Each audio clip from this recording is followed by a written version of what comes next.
estão estabelecidas em lei complementar específica nos termos do artigo 111 da Constituição Estadual. Bacana? Fechou, né? O que mais? Conselho de Governo. Conselho de Governo.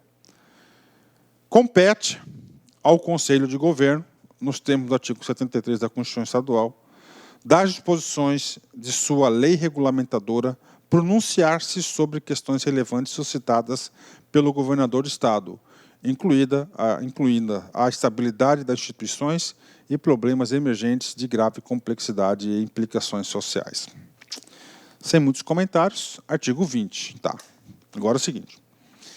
Aqui terminamos o artigo 19, nós terminamos o quê? A seção da Governadoria do Estado, que é o primeiro bloco de entidades que compõem a administração pública direta. O segundo bloco que compõe a administração pública direta são das secretarias de Estado. Então, agora nós vamos falar das secretarias de Estado, né? Vamos comigo aqui, artigo 20. As secretarias de Estado são órgãos auxiliares, olha só, órgãos auxiliares, isso nós lemos lá no artigo 2º, do governador a ele, direta e imediatamente subordinados, palavra importantíssima, tá? Com as atribuições definidas nessa lei complementar. A Secretaria do Estado são órgãos subordinados, então, ó, você tem estrutura aqui, né, hierárquica, né, ó.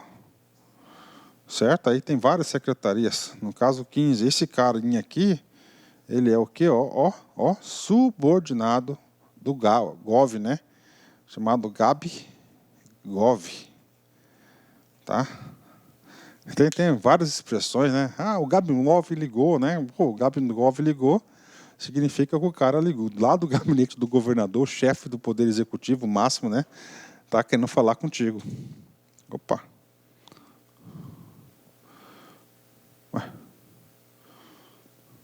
Bacana, tá? Então, vamos lá. Artigo 21.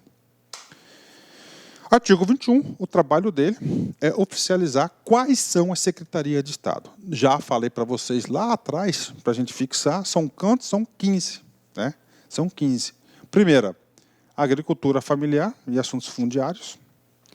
2, cidades. 3, ciência, tecnologia e inovação. 4, cultura. Tá? Aí ele mudou, né? Teve uma alteração do nome aí. Tá? Temos aqui Estado do Desenvolvimento Econômico, Secretaria de Educação, Esporte e Lazer, Secretaria de Estado de Fazenda, FAFAS, e Secretaria de Gestão. Tem mais? Tem, claro, são 15. Ó. Infraestrutura e Logística, Justiça e Direitos Humanos, Meio Ambiente, Planejamento, Saúde, Segurança, Trabalho e Trabalho. Né? Então, são 15 secretarias. Atenção, ó, a organização e o funcionamento das secretarias de Estado são estabelecidos em regimento interno.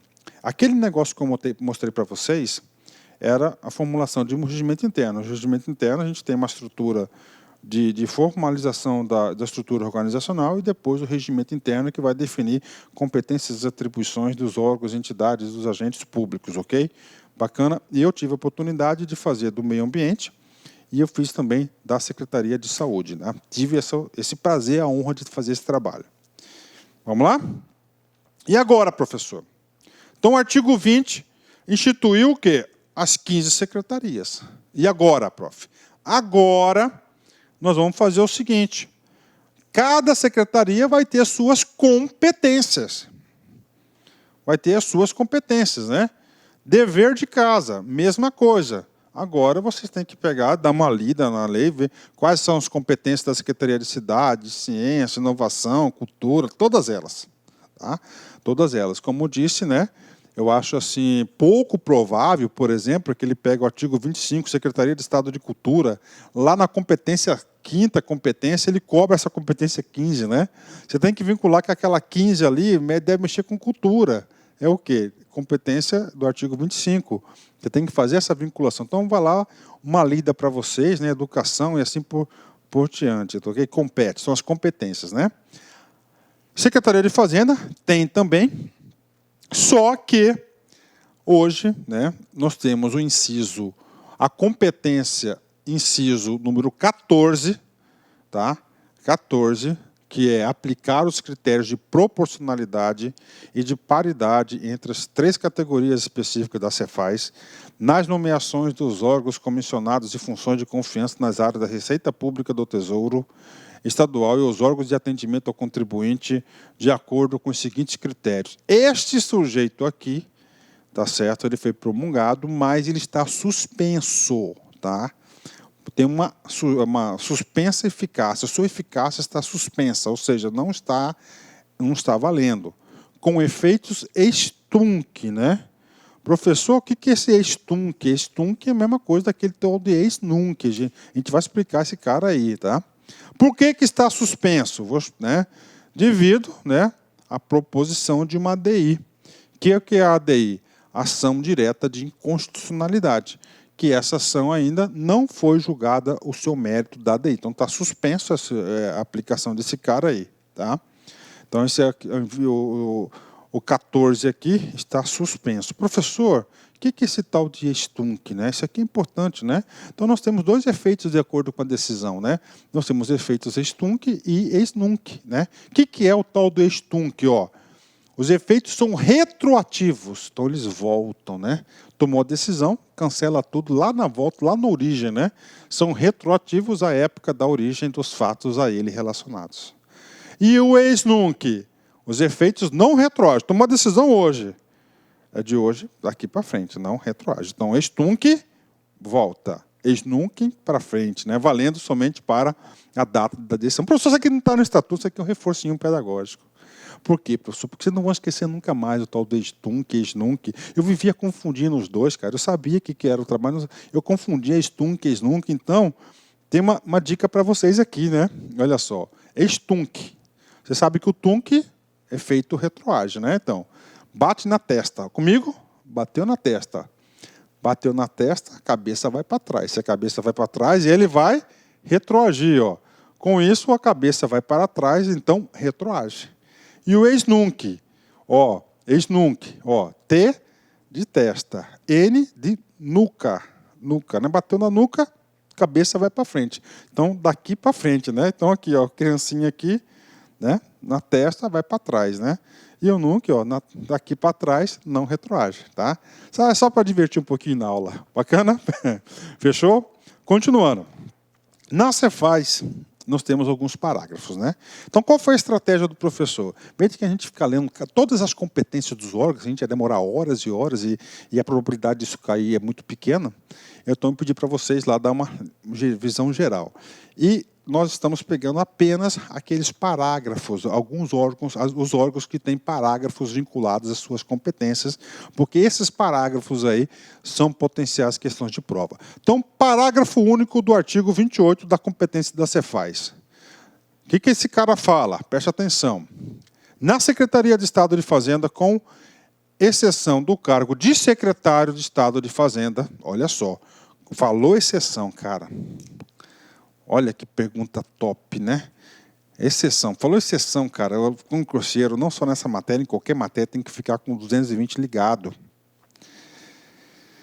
Da Fazenda, os cargos e funções de confiança devem ser ocupados preferencialmente por servidores das 3 categorias específicas da Cefaz, a fim de proporcionar oportunidades de desenvolvimento profissional a todos os servidores fazendários, né? Então, olha aí. Então, ele diz o seguinte, que os cargos em comissão, exceto o de secretário, tem que ser ocupado por gente de 3 carreiras específicas, né? Por exemplo, lá, salvo engano, né, faz algum tempo que eu não estou a par desse assunto, mas na época tinha fiscal, tinha o ATE, auditor fiscal, tinha 2 ATE, e lá tinha o outro lá que era o agente fazendário, né? Por exemplo, eu era gestor. Se eu era gestor, então, preferencialmente, não seria escolhido, né? Seriam esses caras aqui. Gestor não faz parte da carreira da Cefaz. Mas, o que eu tenho que dizer? Esse, preferencialmente, não está obrigando o cara a nomear. Tá? Então, para mim, na minha opinião, isso aí é só para inglês ver. É preferencialmente. Na administração, para valer, você tem que colocar exclusivamente, sem trocar essa palavra por exclusivamente, aí sim esse cara teria, sim, efeito na prática. Pode ter certeza, mas por isso que eu até coloquei aqui em negrito para a galera, caixa alto, negrito aqui, para vocês entenderem, ok? Mas a intenção é boa, né? A intenção é boa. 2. A gerência do Conselho de Contribuintes, unidade administrativa integrante do nível de execução programática, programática está lá na atividade fim, bem como a gerência de controle de reexame de processos, unidade administrativa integrante do nível de execução programática também, passam a ser vinculados diretamente ao gabinete do secretário de Estado de Fazenda, sem qualquer vínculo ou subordinação às secretarias adjuntas, né? O que o cara quis fazer nesse parágrafo 2º? Rapaz, são duas gerências aqui muito críticas, né? Com produtos muito bem definidos, né? Melindrosas, né? A unidade administrativa integrante, ó, conselho de contribuintes, né? Que vai definir tributos, reexame de processos, né? Ou seja, para tirar influências da estrutura, tirou esse cara e colocou ele lá no estratégico, a gerência lá no estratégico, tá certo? A gerência lá no estratégico, sob subordinação do gabinete do secretário de Estado, para dar autonomia. Isso daqui deve ser a intenção. Demais secretarias, não tem parágrafos nessas secretarias, temos que ler, ó, então as competências aqui das secretarias, bacana. Aí nós temos aqui o artigo 35 da Segurança Pública. Aí nós temos uma coisa importante, olha só. Onde que ficam as polícias, professores? As polícias ficam no artigo 35, parágrafo único. Vamos ler. Compõe a estrutura organizacional da Secretaria de Estado de Segurança Pública os seguintes órgãos. Desconcentrados. Então, você já sabe, Polícia Militar, Polícia Civil, Corpo de Bombeiros e Politec, que é Perícia Oficial de Identificação Técnica, são órgãos desconcentrados. São órgãos desconcentrados pertencentes a quem? À Secretaria de Estado de Segurança Pública, Polícia Militar, Polícia Judiciária Civil, Corpo de Bombeiros e Perícia Oficial e Identificação Técnica. 10. Fechou, né? Artigo 36 diz da última competência da Secretaria de Estado. Fechou? Pronto. Terminamos a seção 2. A seção 2 da administração direta. E agora nós vamos para a reta final da nossa aula. Eu vou explicar para vocês a administração pública indireta. Então, a direta, nós já falamos tudo o que tínhamos que falar. Falamos lá da administração direta da governadoria do Estado, falamos das secretarias, agora a gente vai falar da administração pública indireta. As entidades integrantes da administração indireta estadual reger-se-ão pelas disposições contidas nesta lei complementar e nas leis específicas, obedecidos os seguintes princípios institucionais. Então, nós temos aqui autarquias e fundações, e empresas públicas e sociedade de economia mista. Lembram lá do artigo 37 da Constituição, que a lei cria uma, a lei autoriza outra? Você lembra? Ah, lembrou, né? Salvo engano, o 15, né? Ó, as autarquias e fundações públicas de direito público, ó, autarquias e fundações públicas de direito público, né, pelas leis de criação e respectivos regimentos internos, né? Então é o seguinte, autarquias e fundações públicas de direito público são criadas por lei. Criadas por lei. Então, as autarquias e fundações públicas de direito público são criadas por leis. As outras não são criadas, são autorizadas por lei. 2. As empresas públicas e sociedades de economia mista, ó, duas coisas, empresas públicas e sociedade de economia mista, suas subsidiárias ou controladas pelas leis que autorizem. Olha a pegadinha de concurso, cara. Olha o direito administrativo, olha o artigo 37 da Constituição aqui. Sua Constituição e pelos respectivos estatutos e contratos sociais. Ó. Então é o seguinte, autarquias e fundações são criadas por leis e têm regimentos internos.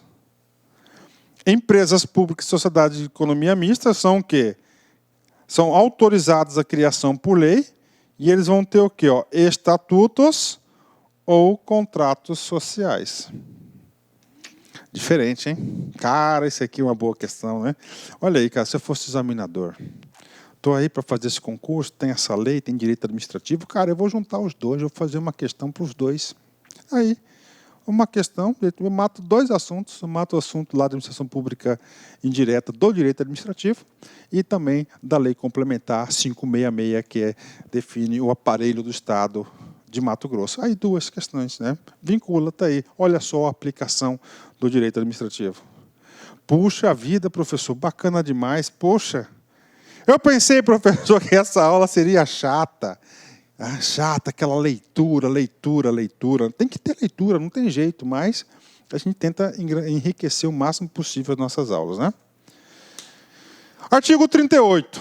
Já falei lá atrás, só para reforçar. Tem que saber o que diz o artigo 38. Quais são as autarquias do Estado? Vamos lá. Mato Grosso Saúde, MT-Prev, Intermat, Indea, Juscemat, IPEM-MT, Detran, AGER e AGEM VRC. São as 8 autarquias que foram criadas por lei e têm regimento interno. O 39 vai falar do quê? Das fundações públicas. São quantas? 3. Dica, vinculado à educação. Primeiro, FAPEMAT, que é a Fundação de Amparo e Pesquisa do Estado de Mato Grosso, a UNEMAT e a Fundação Nova Chance. 3.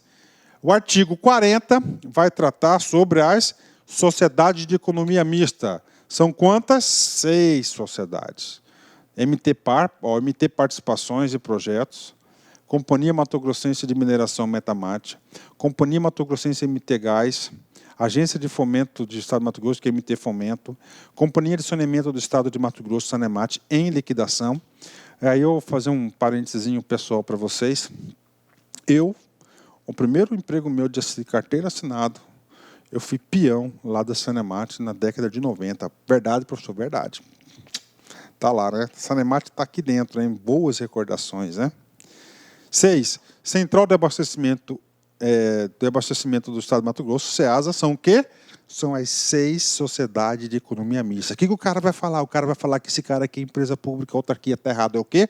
Sociedade de economia mista. E, finalmente, nós temos 2 empresas públicas. A primeira, que é o MTI, antigo CEPROMAT, tá?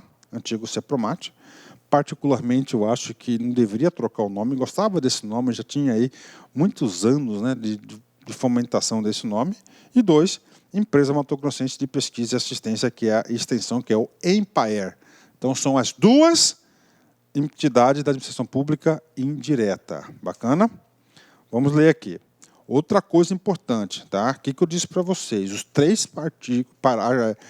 3 capítulos mais importantes são: o primeiro, das disposições gerais, o segundo, da administração direta, e o terceiro, da administração indireta. O último grande assunto da aula, que pode cair em prova. O examinador vai querer saber de você o seguinte: rapaz, todos os entes da administração indireta, eles não estão soltos na estrutura. O sujeito tem que estar vinculado a alguma secretaria de Estado. E aqui, o artigo 42 faz isso. Ficam vinculadas aos órgãos abaixo indicados para efeito de supervisão, fiscalização e controle. Professor, por que eles têm que ser vinculados? Para o efeito de supervisão, fiscalização e controle. As seguintes entidades da administração indireta. Tá? Casa Civil. Nós temos quem vinculado a ela? A AGER, a AGEM VRC e nós temos o Intermat. Então, a Casa Civil, nós temos aí 3, tá? 3 entidades aí vinculadas à Casa Civil. O examinador pode querer saber isso de você, ok? O que mais, professor? 2. Secretaria de Estado de Gestão. 2 entidades. Mato Grosso Saúde e o MT-Prev. 2 entidades de gestão. A gestão é a antiga SAD, tá? Antiga SAD. 3. Secretaria de Estado de Desenvolvimento Econômico. Essa que tem mais, porque diz respeito ao desenvolvimento econômico. Nós temos aí 5 entidades. Indea, Juscemat, IPEM-MT, Metamat, MT Gás e MT Fomento. Então, todas... Antigamente, o MT Fomento pertencia lá ao planejamento. Tá? E na reestruturação, tirou do planejamento e mandou para esse cara aqui no Estado de Desenvolvimento Econômico. 4. Secretaria de Estado de Agricultura Familiar e Assuntos Fundiários. 2. EMPAER e SEASA, são as duas entidades vinculadas aí a essa secretaria. 5. Secretaria de Estado de Segurança Pública, DETRAN.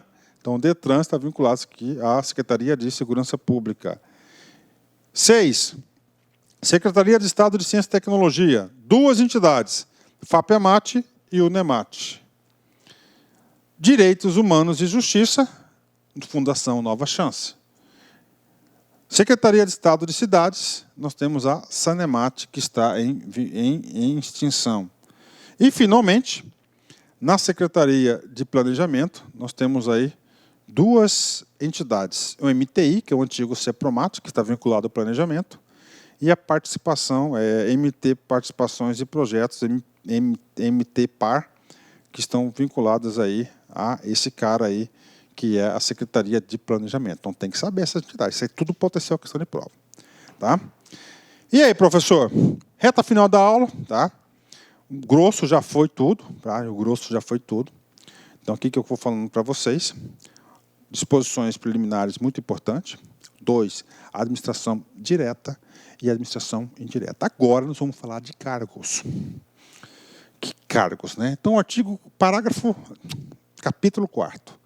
Da extinção e criação dos cargos em comissão e funções de confiança do Estado.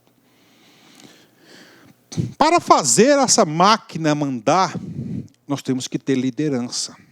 Nós temos que ter gente para mandar os outros fazer, controlar e ir lá. Eu estou usando liderança porque eu sou da área de administração. Tem que ter o chefe. O chefe, o poder de mando, o estar-chefe. E esses caras têm que ocupar um cara chamado de cargo. Cargo de direção, cargo de comissão ou funções de confiança do Estado. Tá certo? Então, cada secretaria, cada órgão daquele, cada entidade, cada órgão que eu falei, todos os órgãos aqui para você da administração pública estadual necessitam desse cargo. O que acontece? Essa lei, que foi a lei da reforma administrativa do Estado, tá? Ela vem reorganizar os cargos, extinguiu alguns cargos, criaram outros, fundiu, enfim, fez um monte. Mas é isso aí. Então é o seguinte, esse capítulo aqui, ele vem trazer isso aqui que ele vem fazer, ele vem reorganizar os cargos. Isso aqui dificilmente vai cair em concurso, né? A probabilidade disso aqui cair é muito pequena. Mas eu só estou passando porque eu gosto de explicar a lei toda. Artigo 43. No âmbito dos órgãos competentes da administração direta do Estado, ficam mantidos os cargos em comissão das entidades estabelecidas no anexo 2 dessa lei. Ficam extintos, olha só, então, anexo 2 da lei. Qual é o anexo 2? Esse aqui. Então, hoje, o Estado de Mato Grosso aqui pode ser alterado, claro que ele vai ser alterado, sempre altera. Temos 2.768 cargos. Detalhe, o DGA1 são os cargos destinados aos de secretário de Estado, tá certo? DGA1, secretário de Estado. Então, 24 DGA1 são aqueles caras que estão diretamente vinculados ao governador, né? Então, voltando aqui, né? Olha só. Voltando aqui. Rapaz, eu estou fazendo aqui, ó. Eu estou indo para frente. Voltei. Então, é o seguinte. Então, o que ele fala? Ele mantém o anexo 2, que são aquela lista de cargos, e no parágrafo primeiro ele fica aqui, ó, ficam extintos os cargos em comissão da administração pública direta do Estado, não constante do anexo 2 dessa lei. Ou seja, os cargos que não estão nessa listão estão extintos. Isso que diz o parágrafo primeiro, ok? Aqui o que acontece? Do artigo, atenção, ó, 43, né? Aí tem 44 e 45, ele é enorme, né? Só que ele coloca, fica extinto o cargo de gerência tal, fica criado, fica não sei o quê. São coisas bem pontuais e operacionais lá que não tem interesse, não tem muito interesse em concurso público. Bacana? Então, isso é o capítulo 4º da lei. Finalmente, chegamos no capítulo 5, que é das disposições finais. Tá? Disposições finais são... lembra da lei que fala assim, trata-se da estrutura organizacional do Poder Executivo Estadual e dá outras providências? Normalmente, esse e dá outras providências, não somente nessa lei, mas nas outras leis, o nome desse cara chama-se isso aqui, ó, disposições finais. Vamos lá. 46. Pode cair? Pode. Fica extinta a Loteria do Estado de Mato Grosso, LEMAT, autarquia criada pela Lei 363 de 53. Então, a LEMAT, a Loteria do Estado do Mato Grosso, foi extinta, né? Eu acho uma pena, eu acho que o Estado podia ter essa loteria, né? Por quê? Pô, a autarquia é criada por lei? Sim, é criada por lei. Para extinguir a autarquia tem que ser uma outra lei. Qual foi a lei que extinguiu a LEMAT? A Lei Complementar 566. Então tá aí para vocês aí. Então a LEMAT aqui, ela está extinta, né? 47. Ficam extintos os órgãos da administração pública direta não previstos no artigo 7 ao 21. Do 7 ao 21, ele vai tratar de quem? Vai tratar da administração direta, vai tratar dos órgãos pertencentes ao gabinete da governadoria, do gabinete do governador, e as secretarias de Estado. Desta lei, sendo suas competências, programas, ações e atividades absorvidas pelos órgãos integrantes da governadoria do Estado e pelas secretarias de Estado criadas nessa lei, conforme as áreas de competência específicas. Bacana, né? Parágrafo 1º. Diz respeito da Secopa, né, antiga AGECOPA. As obrigações e responsabilidades ainda não liquidadas pela Secretaria Extraordinária da Copa do Mundo FIFA 2014, Secopa, criada pela Lei Complementar 434 de 30 de setembro de 2011, ficam transferidas para a Secretaria de Estado de Cidades. Ou seja, as competências da Secopa foram para onde? Secretaria de Cidade. 2. Os órgãos que absorvem por qualquer meio competência os outros órgãos, sucedeu-os e se subrogam em seus direitos, encargos e obrigações, assim como nas respectivas dotações orçamentárias e extra-orçamentárias. Professor, o que esse cara faz? Esse aqui está fazendo o seguinte, todas aquelas competências que foram absorvidas pela nova secretaria, a entidade vai receber tudo, orçamento, encargos, né? E claro, faz sentido, né? Os servidores de carreira também, né? Ele vai tratar do servidor de carreira. Os órgãos desmembrados serão redistribuídos e remanejados para os órgãos vigentes, mediante decreto editado pelo chefe do Poder Executivo, respeitado o estabelecimento do Estatuto do Servidor Público, nas legislações das respectivas leis de carreira, nas demais legislações de interesse geral de pessoal. Ok? Os conselhos atualmente existentes vinculados aos órgãos de administração pública direta serão remanejados para atender às competências específicas de cada órgão. Ok, né? Então, aqui são coisas transitórias de gestão, né? Artigo 43. Desculpa, 48. Os remanejamentos e transformações de estrutura interna nos órgãos e entidades deverão ser regulamentados mediante decreto e estrutura organizacional. Aquilo que eu mostrei para vocês lá é o quê? Um decreto. Então, o que acontece? Depois disso, cada órgão vai ter seu decretozinho regulamentando a sua estrutura. Tá? Esse parágrafo único, sem muito, né? E aí o 49, muito importante. O que diz o 49? Fica o chefe do Poder Executivo autorizado, mediante decretos regulamentares, a executar os atos necessários para a implementação da reforma prevista. Então, o que diz aqui o artigo 49? Que o Poder Legislativo, que o Poder Executivo, no caso o governador, ele pode ainda regulamentar por decreto a aplicação fiel dessa lei. Ok? Último slide da aula, né? Diz o seguinte, como toda lei, né? Esta lei complementar entra em vigor na data da sua publicação e o artigo 51 ficam revogados. Tá certo? Ficam revogadas todas essas leis aqui, né, cara? Olha o tamanho de lei, cara, né? Muita coisa, né? Olha aí, muita coisa, né? Olha aí, lei complementar, o artigo, né? Então, a gente fica revogando tudo isso aqui. Na verdade, essa lei aqui, eu acho ela muito importante, que ela deu uma organizada geral aí no aparelho do Estado de Mato Grosso.